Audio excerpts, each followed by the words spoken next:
Hello students, Krishna maths में आपका स्वागत है। आज हम बात करेंगे अनुपात समानुपात के पार्ट 6 यानी भाग 6 के बारे में बात करें। इसके पहले हमने 5 वीडियो बनाया है, आज 6वां वीडियो बनाने जा रहे हैं, तो आप लोग इसको देखिएगा, ठीक है। तो पार्ट 6 में हम बात करेंगे आय व्यय पर आधारित प्रश्न। तो आय व्यय पर आधारित प्रश्न जो हमारे एग्जाम में पूछते हैं वो टोटल 4 प्रकार से पूछते हैं, टाइप 1, टाइप 2 और टाइप 3 और टाइप 4। 4 प्रकार से पूछते हैं, तो चारों प्रकार पर हम बारी बारी से चर्चा करेंगे, ठीक है। चलिए, आप लोग जब वीडियो को देखिएगा तो वीडियो को देखने के बाद लाइक करिएगा, लाइक करिएगा और कमेंट करिएगा, और कमेंट के माध्यम से हमें बताइएगा कि आपको वीडियो कैसा लग रहा है, ताकि उसी के अनुसार हम अपने वीडियो में और भी सुधार करेंगे और भी सोचेंगे कि हाँ क्या इम्प्रूव किया जाए, ठीक है। चलिए, तो आइए देखते हैं। चलिए, पहला क्वेश्चन देखते हैं। राहुल की व्यय और बचत का अनुपात 6:1 है। यदि राहुल की आय 4200 है तो उसके व्यय क्या होगा, तो उसका व्यय क्या होगा, ठीक है। तो राहुल का व्यय हमको दिया है और बचत दिया है। तो देखिए, व्यय और बचत क्या क्या दिया है। व्यय हमारे सामने दिया है और क्या दिया है, बचत दिया है। तो जो व्यय दिया है वो कितना दिया है, 6 दिया है, और बचत कितना दिया, 1 दिया है। अगर व्यय 6 है और बचत 1 है, मान लेते हैं व्यय 6 रुपया हो और बचत 1 रुपया हो, तो आप बताइए आय कितना होगा, आप ही बता दीजिए। तो आय तो आप क्या मानेंगे, 7 ही मानेंगे ना, ठीक है, क्योंकि व्यय और बचत को मिला के तो आय बनता है, ठीक है। देखिए, तो मेरे हिसाब से आय कितना है, 7 है। क्वेश्चन बोला नहीं राहुल की आय 7 नहीं, कितना है, 4200 है। तो इसका मतलब 7 के बराबर मेरे हिसाब से राहुल की आय 7 है, क्वेश्चन के हिसाब से 4200 है। तो इस 7 के बराबर किसके हो जाएगा, 4200 का। तो यानी 7 तो कितना पढ़ा पड़ेंगे, 4200 होगा, यानी 7 6 42, यानी 600 बार गया। यानी अनुपात आप जान, अनुपात का नियम कहता है अगर इसमें 600 से मल्टीप्लाई की आय में, तो बचत में भी करना होगा, व्यय में भी करना होगा, क्योंकि अगर आय 600 गुना बढ़ा है तो बचत, अगर आय 600 गुना अधिक है तो बचत भी 600 गुना अधिक रहा होगा, व्यय भी 600 गुना अधिक रहा होगा। तो आय मेरे हिसाब से 7 आ रहा है, क्वेश्चन हिसाब से 4200 है, तो 7 6 42, यानी कि 600 गुना ज़्यादा है मेरे हिसाब से क्वेश्चन का, जो क्वेश्चन बोल रहा है। तो बचत भी 600 गुना ज़्यादा हो जाएगा, यानी बचत कितना हो जाएगा, 600, और व्यय भी 600 गुना हो जाएगा, तो 6 6 का 3600। तो क्वेश्चन ने पूछा क्या, उसका व्यय क्या होगा, तो व्यय कितना हो गया, 3600 हो गया, ठीक है। चलिए, अगला क्वेश्चन देखते हैं। एक परिवार की आय एवं व्यय का अनुपात दिया 10:7 है। यदि उस परिवार का व्यय, यहाँ देखिए व्यय दिया 10,500 रुपया है, ठीक है। तो बताना क्या, उसकी बचत बताना है। तो ठीक है, कोई बात नहीं है, आप लिखिए। चलिए, आप लिख लीजिए परिवार की आय, एक साइड आय लिखिए और क्या है, व्यय है। तो आय कितना है, 10 है, और व्यय कितना है, 7 है। अगर आय 10 है, व्यय 7, तो बचत कितना होगा, आप ही बताइए। अगर आय 10 रुपया है, अगर आप 10 रुपया कमा रहे हैं और 7 रुपया खर्चा कर रहे हैं, तो आपकी बचत कितनी होगी, 3 रुपया होगी, ठीक है। चलिए, अब क्वेश्चन बोला यदि परिवार का व्यय 10,500 है, तो परिवार की व्यय कितना दिया, 10,500, और मेरे हिसाब से कितना व्यय है, 7 है, मेरे हिसाब से 7 है, क्वेश्चन हिसाब कितना है, 10,500 है। तो 10,000 अगर 500 है, तो जैसे उसमें मल्टीप्लाई कराया तो इस तरह इसमें भी कर देंगे। तो 7 का कितना गुना है, तो देखिए 7 15 7 105, यानी कि 1500 बार इसका गुणा होगा, यानी इसका 1500 गुना ज़्यादा है। जो इसका व्यय है इसके अनुपात से 1500 गुना ज़्यादा है, तो उसका आय भी 1500 गुना ज़्यादा होगा और इसका बचत भी 1500 गुना ज़्यादा। पूछा बचत, तो मेरे हिसाब से 3 बचत था, अगर ये 1500 गुना ज़्यादा है तो ये भी 1500 गुना ज़्यादा होगा, यानी बचत कितना हो गया, 15 4500, यानी इसका बचत कितना हो गया, 4500, ठीक है। अब आइए टाइप नंबर 2 इसमें बनता है कैसा, वो देखते हैं, ठीक है। देखिए दिया ए बी और सी के वेतन का अनुपात 2:3:5 है। अनुपात दिया वेतन का 2:3:5 है। ये किसका अनुपात दिया, वेतन का, मतलब कि आय का अनुपात दिया, या तो वेतन ही लिख लीजिए, वेतन का अनुपात दिया है, ठीक है। अब उनके वेतन में 15%, 10% और 20% की वृद्धि हुई। अब वेतन में कितने परसेंट वृद्धि हो गई, 15%, और इसके में 20%, और इसके में 15%, 10% और 20% की वृद्धि हुई। तो देखिए, जब 2:3:5 दिया है, तो आप ये जान लीजिए इस अनुपात को इस अनुपात को अगर आप चाहे, आपकी मर्जी होता है, रेशियो का नियम होता है, अगर आप चाहे तो कुछ भी तीनों में बढ़ा सकते हैं, लेकिन जो भी बढ़ाना होगा वो तीनों बढ़ाना होगा। जैसे मैं अगर 1 0 यहाँ बढ़ा दूँ, 1 0 यहाँ बढ़ा दूँ, 1 0 यहाँ बढ़ा दूँ, तो इसके अनुपात पे कोई प्रभाव नहीं पड़ने वाला है। आपका मन के 2 2 0 बढ़ा दीजिए तब भी कोई अनुपात प्रभाव नहीं पड़ने वाला है। आपका मन के इसमें भी 2 से गुणा कर दीजिए, इसमें भी, तो इसके अनुपात पे कोई प्रभाव नहीं, यानी या तो गुणा करो या तो कुछ भी ऐड करो, कुछ भी करो, कुछ भी गुणा करो या तो कुछ भी भाग करो, तो उसके अनुपात पे कोई प्रभाव नहीं पड़ने वाला है। ठीक है, तो मैं इसको 20 30 50 मान लेता। ऐसा क्यों मैं कर रहा हूँ? ताकि हमको परसेंटेज निकालने में क्या हो जाए, आसानी हो जाए। आपका मन के आप 200 मान लीजिए, ज़्यादा और आसानी हो जाएगा। तो मान लेता हूँ 200 300 और 500, तो कोई प्रॉब्लम नहीं। आप 200 300 500 मानिए, 20 30 50 मानिए, या 2 ही 3 5 रहने दीजिए, लेकिन उससे पॉइंट में आंसर आएगा ना, तो प्रॉब्लम हो जाएगी। तो अगर आय 200 पहले था, अब अगर आय में 15% की वृद्धि होगी तो 200 का 15% कितना होता है? 200 का 15% कितना होता है? 30। यानी अब आय कितनी बढ़ के हो गई? 230 हो गई। इसी प्रकार इसका आय पहले 300 था, अगर 10% बढ़ा तो 300 का 10% कितना होता है? 30 होता है, तो यानी 330 हो गया।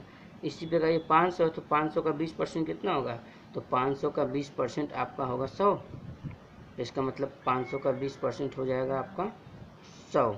तो अगर जब 100 होगा तो इसका मतलब कि 100 बढ़ गया, तो 500 था, अब कितना हो गया? 600। अब पूछा इनका अनुपात क्या होगा, तो 1 0 से 1 0 कट गया, 1 0 से 1 0, यानी आंसर कितना हो गया? 23:33:60।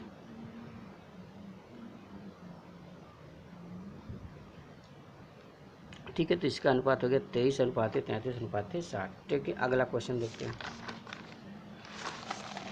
चलिए, अगला क्वेश्चन आपके सामने क्या है? ठीक है, दिया P तथा Q की आय का अनुपात दिया है 4:7 है, तथा उनके व्यय का अनुपात दिया है 3:7, 3:7 दिया है। ठीक है, तो लिख लीजिए, पहले आय लिख लेता हूँ मैं, कितना दिया है? 4:7। व्यय कितना दिया है? 3:7। और इसके बाद ठीक है, आय दिया है 4:7 और व्यय दिया है 3:7, और इनकी बचत दे दिया है कि जो P और Q है, ये देखिए P है और ये कौन है? Q। P और Q की जो बचत दिया है, तो आप बताइए, जब आय में से व्यय घटेगा तभी तो बचत आएगा, आय में से व्यय घटेगा तभी बचत आएगा। तो जो दिया है कि P की जो आय है, सॉरी, जो P की जो बचत है, P कितना बचा रहा है? 10,000 रुपया। P तथा Q की आय का अनुपात 4:7 है और उनके व्यय का अनुपात 3:7 है। P 10,000 बचा रहा है, तो यानी 10,000 बचा रहा है P, और Q कितना बचा रहा है? 7,000 बचा रहा है। ठीक है, चलिए, तो आप देखिए इसको अगर डायरेक्ट कैसे किया जाएगा। ठीक है, तो आप थोड़ा समझिए। देखिए, हमेशा क्या करेंगे, इसके वाले में से इसमें मल्टीप्लाई कराएंगे और इसका इसमें मल्टीप्लाई करा के दोनों का अंतर निकाल देंगे। 10 सत्ते 70,000 माइनस 7 त्रिक 21,000।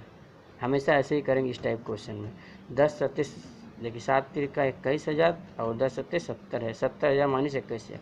इसी तरह ऊपर वाले में क्या करेंगे कि जो अनुपात दिया उनका अंतर निकालेंगे। तो 7 चौक 28 माइनस 7 त्रिक 21, यानी ऊपर अनुपातों का अंतर निकालेंगे, नीचे जो भी बचत दिया होगा उस बचत में व्यय का गुणा करके तिरछा में निकाल देंगे। तो 28 में से 21 गया 7, मेरे हिसाब से 7 बचा और 70 में से 21,000 गया, तो 70 में से 50 जाएगा तो 49 बचे, 21 गया मतलब 49 बच गया। 70 में 50 जाता तो 20 70 में से अगर 20 जाता तो 50,000 बचता, 21,000 गया इसलिए 49,000 बचेगा। ठीक है, तो एक का मान कितना हो जाएगा? एक का मान हो जाएगा 7,000। अगर एक यूनिट की मान 7,000 आ गया, ठीक है, यहाँ पर यूनिट से निकाल दी हमने, तो 7 बराबर 49,000, 1 बराबर 7,000। तो पूछा है मुझसे, क्या पूछा है कि P की आय बताइए। तो P की आय शुरू हमने 4 माना था ना, तो अगर 1 बराबर 7 तो 4 बराबर कितना हो जाएगा? 4 बराबर 4 गुणे 7,000। अगर 1 बराबर 7,000 तो 4 बराबर 4 गुणे 7,000, यानी कितना हो गया? 28,000। ये किसकी आय होगी? P की आय। अगर इसी प्रकार आपसे पूछता क्यों की आय, तो आपको क्या करना पड़ता कि आपको 1 बराबर 7,000 तो क्यों कितना था? 7 था। क्यों कितना था? 7 था, तो क्यों 7 था, तो 7 गुणे क्या कर देते हैं? 7,000, यानी कितना हो जाता? 49,000 हो जाता। लेकिन हमसे किससे पूछा? P का, तो ये हमारा आंसर हो गया। ठीक है, अगला क्वेश्चन देखते हैं। अगला क्वेश्चन क्या है? यश T तथा U की आय 7:9:6 में है, तथा उनका व्यय 4:5:3 में है। यदि यश 14,000 की आय में से 2,000 बचाता है तो टी की बचत कितनी होगी। ठीक है, चलिए देखते हैं। यश, टी तथा यू, यश है, टी है और यू है। ठीक है, कितना आय, इनका आय का अनुपात क्या दिया है, आय का अनुपात दिया 7:9:6 दिया। ये यश है, टी है, यू है। और उनके व्यय का अनुपात क्या दिया है, व्यय का अनुपात दिया 4:5:3 दे दिया। ठीक है, चलिए ये हमको दिया है। तो आप बताइए, अगर इनका आय इसके अनुपात दिया, व्यय दिया। ठीक है, क्वेश्चन में बोला कि उनकी, हाँ क्वेश्चन में बोला कि यश जो है वो 14,000 जो कमाता है उसमें से 2,000 बचाता है। अगर यश 14,000 कमाता, अगर यश की आय 14,000 रुपये आय है और उसमें से उसने 2,000 बचाता है, यश का 14,000 आय है और अगर 2,000 बचाता है, इसका मतलब जो यश का जो व्यय है वो कितना होगा, 12,000 होगा कि नहीं, क्योंकि 2,000 बचाता है, इसका मतलब 12,000 उसने खर्च करता है। ठीक है, तो अगर मैं पहले आय का अनुपात देखूँ तो आय का अनुपात जो यश और टी और यू का जो आय का अनुपात था वो 7:9:6 था। तो मेरे हिसाब से यश का जो आय था वो 7 था और क्वेश्चन में बोल रहा था यश की आय 7 ने कितना दिया है, 14,000। तो इसका मतलब इसकी आय, इसका जो यश की आय के बारे में बात कर रहा है 2,000 गुना ज़्यादा की बात कर रहा है अनुपात से, तो इसका मतलब इसका भी 2,000 ज़्यादा होगा, तो 2 9 18,000 और इसका भी 2,000 ज़्यादा होगा, तो 2 छक्का 12,000। तीनों का आय हमको पता चल गया, 18,000, 14,000, 18,000 और 12,000।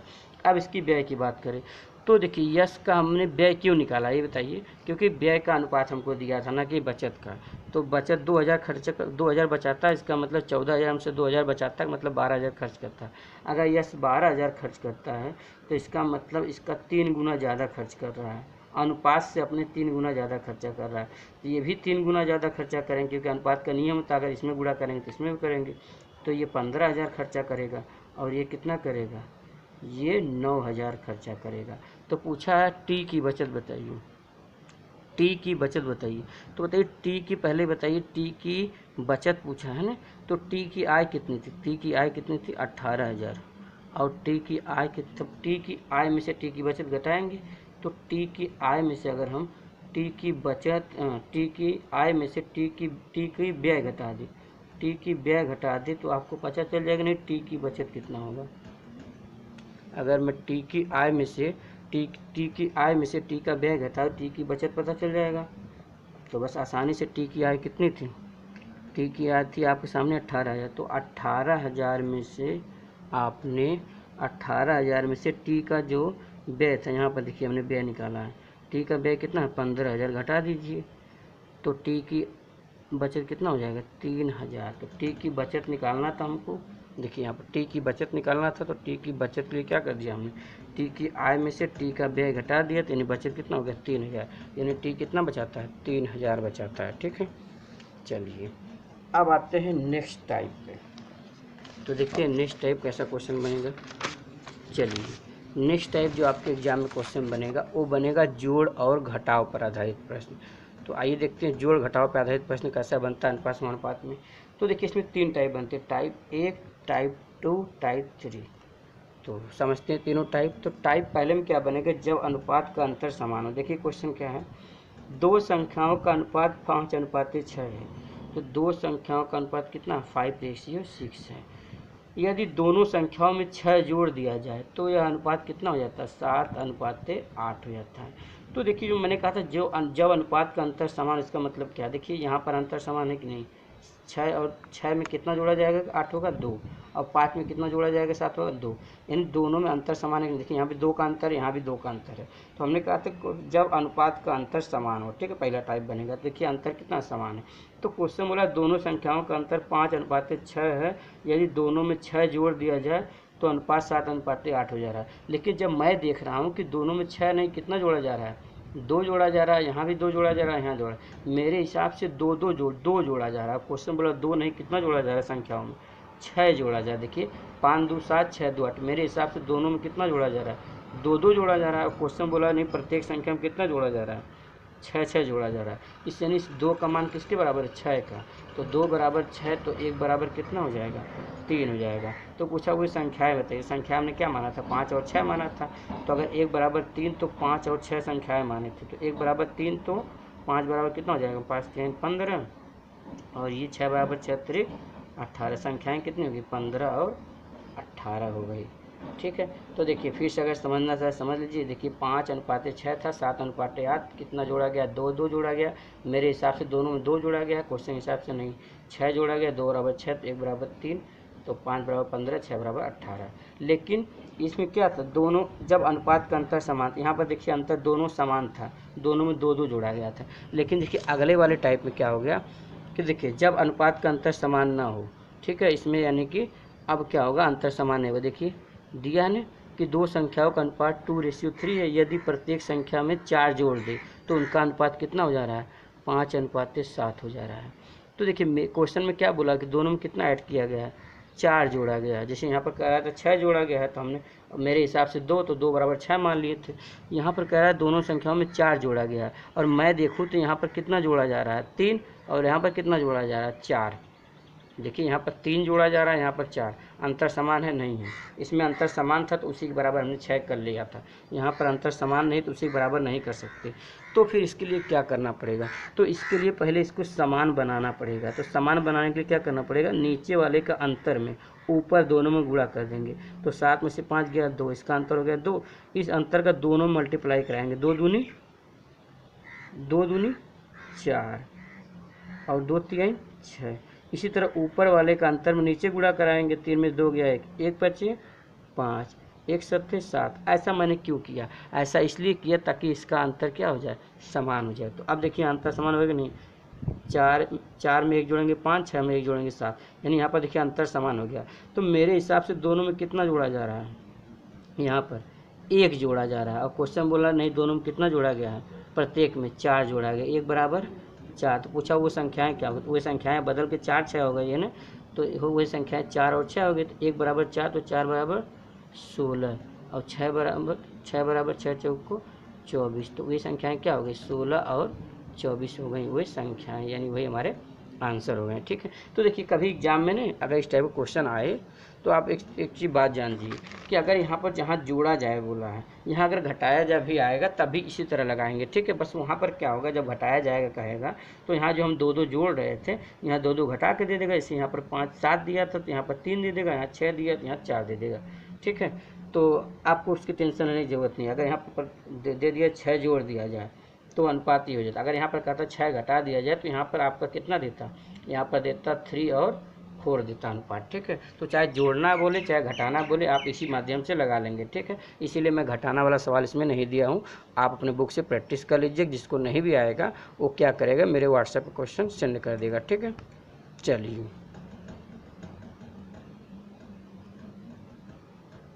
चलिए अगला चलते हैं टाइप नंबर 3 टाइप नंबर 4 पे। ठीक है। तो आइए देखते हैं टाइप 3 कैसा बनता दिया। अनुपात 11:15 की दोनों मदों में से कौन सी संख्या घटाई जाए कि 2:3 बन जाए। जब भी ऐसा सवाल आ जाए तो आपको कुछ नहीं करने की जरूरत है। आप 11:15 में से क्या घटाया जाए कि 2:3 बन जाए। तो ऐसा जब भी पूछा जाए क्या घटाया जाए क्या जोड़ा जाए तो आप तिरछा गुणा करा दीजिए। 11 3 33 माइनस 15 दूनी 30, तो 33 में से 30 गया 3, यानी इसका आंसर कितना हो गया, 3 घटाया जाए। बस कभी भी इस टाइप क्वेश्चन है तिरछा गुणा करके अंतर निकाल देंगे, ये हमारा आंसर हो जाएगा। अगला क्वेश्चन देखिए। दिया अनुपात 2:5 के प्रत्येक पद में क्या जोड़ा जाना चाहिए कि जिससे वो 5:6 के बराबर हो जाए। तो 2:5 में क्या जोड़ा जाना चाहिए कि 5:6 हो जाए। तो आपको तिरछा गुणा करना है। 6 दूनी 18 और 5 बचे 25। हमेशा बड़ा में से छोटा का अंतर घटा देंगे तिरछा गुणा करके। देखिए 5 6 दूनी 12, 5 5 25, तो 25 माइनस 12 है, 25 माइनस 12 तो कितना हो जाएगा, 13 हो जाएगा। 5 में 2 गया 3, 13 आंसर है। यानी हमेशा क्या करें, तिरछा गुणा करके हमेशा उनका अंतर निकाल। अंतर मतलब क्या होता है, बड़ा में से छोटा घटा देंगे। ठीक है। बस आज के लिए इतना ही, और वीडियो को आप ज़्यादा से ज़्यादा लाइक करें, शेयर करें और सब्सक्राइब करें। ठीक है। आज के लिए बस इतना ही। अब आपको जो भी चैप्टर चाहिए वो मैसेज कर दीजिएगा आप व्हाट्सएप पे, कि आपको कौन सा पढ़ना है, या तो कमेंट करके बता दीजिएगा अगला कौन सा चैप्टर आप पढ़ाया जाए। ठीक है, बाय।